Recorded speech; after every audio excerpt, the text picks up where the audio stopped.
아까 말이에요. 예. 윤석열 대통령과 통화한 것에 대해서 그 당시 상황은 그것으로 끝이었다 이렇게 얘기했는데 대통령도 또 전화를 받았죠. 그죠? 사령관님 전화를 받으셨죠? 사령관님 그 사실은 더 받으셨죠? 말씀드리기 제한됩니다. 지금 한 10초간 말씀이 없다가 말씀드리기 제한된다. 받으셨죠? 한 번만 더 묻습니다. 제가 고함 치기 전에 그래야지 속죄가 됩니다. 박국원 사령관 받으셨죠? 예. 그 제한되는 내용이 뭡니까? 두 번째 전화 받은 내용이 뭡니까? 말씀하십시오. 부탁드립니다. 온 국민이 다 보고 있어요. 그것만이 우리 곽 사령관의 그나마 책임이 감경될 수 있는 요소입니다. 뭐라고 대통령이 얘기했습니까? 사령관 뭐라고 얘기했습니까? 대통령이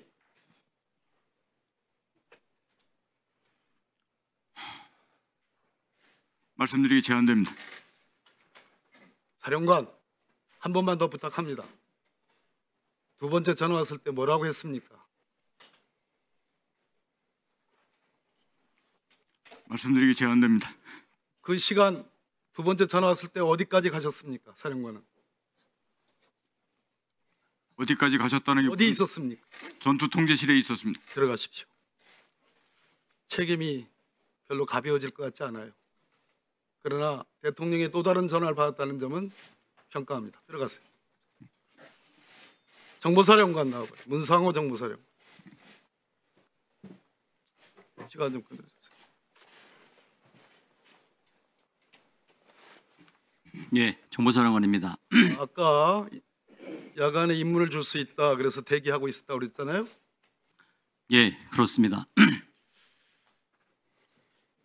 중앙선관위 서버에 정보사 요원들이 들어갔죠. 그렇습니다. 거기서 소위 선거인 명부 관련해서 통합선거인 명부 그거를 가져오라는 지시 받았죠. 그런 지시는 받은 사실이 없습니다. 서버를 사진을 찍은 사람이 누굽니까? 제가 지시를 했고 팀장입니다. 팀장 이름 누굽니까? 나중에 별도로 말씀드리겠습니다. 별도가 어디 있습니까? 국민이 알아야 돼요. 누굽니까? 지금 현재 조사가 진행 중이기 때문에 그 부분은 답변이 제한됩니다. 김영현 국방부 장관이 선거 부정이 있었다. 계엄군을 투입해서라도 선관위 부정선거 의혹에 관련 수사 필요성이 있다. 이런 얘기 한 적 있죠? 저는 개인적으로 처음 듣는 얘기입니다. 처음 들었다. 들어갔던 그 대령인가 중령인가 하는 정보사 요원이 누군가로부터 서버와 관련된 보고를 했습니다. 그 보고의 상대방이 누굽니까? 본인입니까? 정확하게 그 의원님 질문을 제가 이해를 못했습니다. 들어갔던 서버에 들어가서 사진까지 찍었었지 않습니까? 그 정보사 요원이 보고를 했어요. 전화로. 그것이 CCTV에 찍히지 않습니까? 당신이요? 제가 지시했습니다. 사령관이 지시 받았죠? 아니 저 보고를 받았죠? 예, 제가 보고받았습니다. 그때 사람 등치만큼 큰 박스를 가지고 나왔습니다. 그런 사진이 있어요. 처음 듣는 얘기입니다. 들어가요. 별로 개전의 정이 없구만. 방첩사 1처장 나왔어요.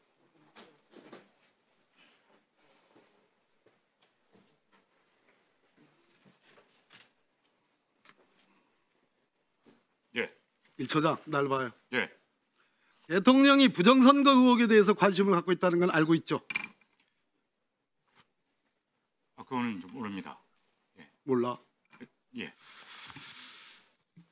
지금 아까 합수본부 이런 얘기를 했죠? 그렇습니다. 합수본부가 구성이 됐습니까? 구성되지 않았습니다. 않았죠? 네. 계엄사령부 직전령에 의하면 합수본부를 둘 수 있다. 비상경이 발동되면. 그리고 대통령이나 장관이 계엄사령관의 추천을 받아서 합수본부장을 임명할 수 있다. 알고 계시죠? 알고 있습니다. 1979년 소위 그 쿠데타, 그 비상계엄 때 계엄공고 5호로 합동수사본부 설치 이렇게 되어 있습니다. 계엄사령부의 합동수사본부를 설치 운영한다. 계엄법 16조에 규정된 범죄 및 포고령 위반 사범에 대한 수사를 목적으로 하는 겁니다. 알고 있죠? 지금 말씀하신 그 내용에 대해서는 제가 구체적으로 인식하고 있는 건 우리나라 장군들은 예. 도대체 우리나라 고위급 장교들은 헌법과 법률과 과거 역사에 대해서도 아무것도 몰라. 그러니까 이런 나쁜 짓을 하는 거예요. 응? 자, 법무관들이 맹렬하게 영웅적으로 반대를 했어요. 그죠? 업무관들 반대했습니다. 그래서 태업을 한 거예요. 그죠? 명령 이행에 대해서 중단을 만약에 우리 처장이 법무관들의 의견을 받아들여서 들어가는 거 태업을 해라 라는 지시 안 했으면 사실은 방첩사가 들어가는 거죠. 그 사실관계를 명확히 말씀드립니다. 아니면 아니라고 얘기해요. 아닙니다. 정보사가 들어간 거는 왜라고 생각합니까? 그 배경은 수사를 통해서 밝혀지겠지만 저희는 그 계엄 선포 이후에 사령관으로부터 뭐뭐뭐뭐 해라는 지시를 받고 관련 실장들을 예. 법무관들의 여러 가지 사유를 들었던데 들어가서는 안 되는 이유를 가장 핵심적인 거, 이것이 군사반론이고 비상계엄이 내란에 해당한다는 결정적인 이유는 이번 포고령에 아까와 같은 합수본부, 우리나라 국민들 합수본부 전두환, 보안사령관, 합수본부장 다 기억을 하고 있는. 없었어요. 합수본부 설치가 포고령에 없단 말이야. 그래서 들어가면 들어가는 신용만 내도 내란 공동정범이라 이 말이에요. 알겠어요? 의원님 말씀하시는 충분히 이해하고 있습니다. 명령을 하달할 때 소집됐던 팀장들 포함해 대통령의 지시에 의해서 들어가라라는 보도 보셨습니까? 제가 지시한 겁니다. 사령관의 여인영 사령관이 대통령 지시를 받아서 여인영 사령관이 지시하고 그래서 들어가라. 맞죠?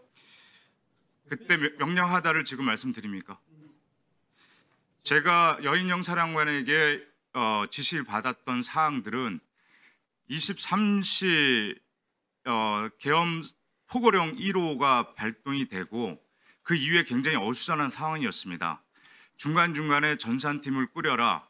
그리고 인원 나갈 때 장비는 어떻게 된다. 그리고 수없이 많은 전화를 받습니다.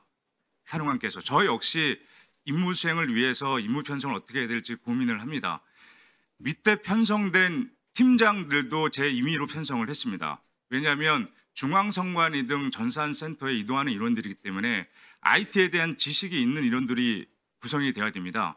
그래서 정보보호단장, 과학수사센터장, 사이버보안실장, 그리고 군사보안실장 등 대령급을 팀장으로 소집을 합니다. 대령급으로 팀장한 이유는 혹시라도 모를 불법적인 요소에 대해서 그래도 군 생활을 많이 했던 우리 부대 대령급이라면 충분히 현장 상황을 통제할 수 있다고 생각을 했습니다. 그 인원들이 1처장실에 도착한 시간은 23시 3, 40분경입니다. 포고령 발표 나고 나서 그때 대통령 제가 이렇게 지시를 합니다. 첫째, 사령관님께서 대통령님, 장관님으로부터 적법하게 지시받은 사안이다. 둘째, 1처장은 우리 부대원 보호 및 조직 보호가 최우선으로 적법한 절차를 절대 준수해라. 절대 통제 없이 행동하지 마라. 3번, 포고령 2번 항목 가짜뉴스, 여론조작, 허위 선동을 금한다 등 위반 가능성에 대비한 것이다. 4번, 임무는 중앙선관위 등 사개소 현장 위치, 음영, 상황 변화 시 서버실 출입 통제 등 서버실 확보 대기, 과천, 관악, 중앙선관위, 수원, 연수원 등입니다. 위치는 어디입니까? 라는 팀장들의 지리가 있었습니다. 인터넷을 찾아봐라. 나도 현장 상황을 확인해야 된다. 여기까지입니다. 다섯 번째, 4개 팀으로 구성한다. 투입 인원 편성, 부대원들의 소집되는 대로 출동을 준비한다. 수사관이 포함되지 않으면 현재 상태는 합수단의 개소 여부가 명확하지 않기 때문에 전 4개 팀의 특사경의 수사관을 편성해라. 수사관이 없으면 우리 행동 자체가 불법으로 될 수가 있다. 그래서 편성은 수사관 5명, 기술을 하는 기술지원팀 10명, 그리고 거기 인원들의 이동간에 필요한 안전대원팀 10명, 각 팀별 약 25명씩 4개 팀을 편성을 하라고 지시를 했습니다. 지시를 하면서 반드시 건물 투입 전에 경찰에 의한 안전 확보가 최우선이다. 해당 시설 근접에 도착 시 임무 수행은 반드시 1처장의 통제를 받아라 라고 한번 다시 얘기를 하고, 해당 시설 진입 시 음영, 필요시 체증 등 자, 법 절차를 준수를 재강조하고, 답변을 중지해 주시고요. 예, 그 지시 사항들을 정리가 다 되어 있지요. 그때 구두로 제가 자필로 정리를 했습니다. 그러면 그걸 정리를 해서 박범계 의원님한테 제출을 해드리세요. 그리고 그 이외의 상황은 팀장들은 임무 편성을 하기 위해서 내려갑니다. 그리고 저는 법무실로 올라가고, 법무실 올라갔을 때 법무실장 등 7명의 법무관들이 있었고, 그 인원들 대상으로 하나 제가 문제 제기를 한 상황입니다. 자, 됐어요. 여기까지입니다. 그러니까 그 상황을 정리를 해서 타임별로 정리를 해서 박범계 의원님한테 제출하시기 바랍니다. 아셨죠? 알겠습니다. 예.